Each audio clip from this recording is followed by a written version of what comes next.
The elegant staircase twisting up to... No, Carol wasn't going to think about that, about Kathleen falling from up there. "Dad!" Nick suddenly shouted, the word bouncing back at them from the far recesses of the hall. "Dad!"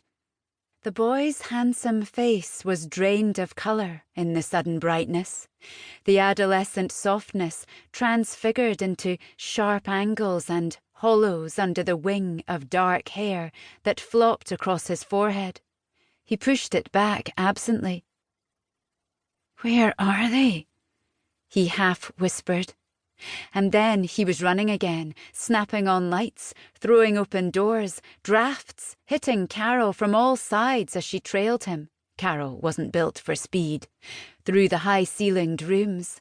It was still Kathleen's house. She was still everywhere here, in the restored fireplaces, the carefully chosen, muted, authentic colours, the tasteful antiques, and the chintzy armchairs and sofas.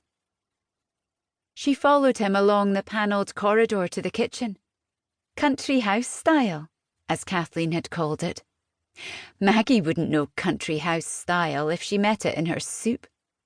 But at least the woman hadn't tried to put her own stamp on the place. It was all just as it had been in Kathleen's time, except for things like the David Bowie tea towel draped over the rail of the pale blue Belling cooker, and the orangey pine rocking chair in which Maggie fed Isla. Clustered around the huge sterilizer on the worktop were bottles of various sizes, the bottle warmer, the milk powder dispenser, and even the brush for cleaning them, and the teat tongs, clutter Kathleen would have consigned to a drawer. And there was Bunny, the mad-eyed grey rabbit Isla was always sucking on. He was lying on the floor by the fridge. Carol bent and picked him up and thought of little Isla, just 2 months old. Despite being Maggie's, she was a sweet baby, like a little doll with that round face and big blue eyes. Carol's back was prickling with shivers, although the room wasn't cold.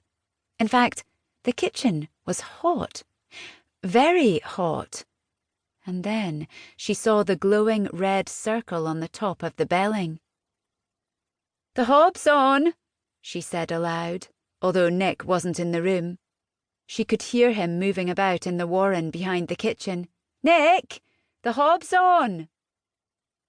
He appeared at a run, skidding to a halt next to her, staring, as she was, at that red circle. She put her hand over it, feeling the heat radiating out.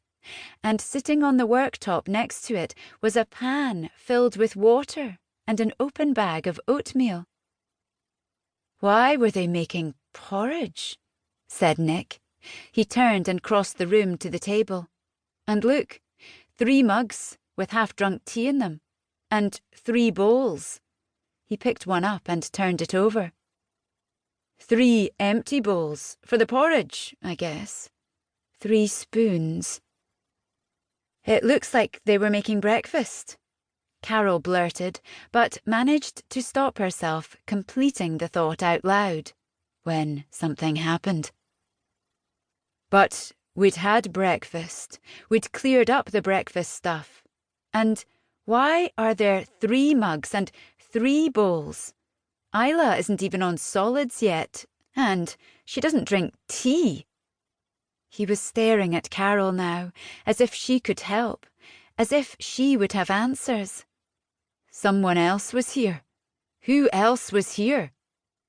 And then his face collapsed, and she was reaching for him, and he was shaking his head and backing off, and oh, it was heartbreaking, watching him try to master himself, try to face this latest crisis in his short life.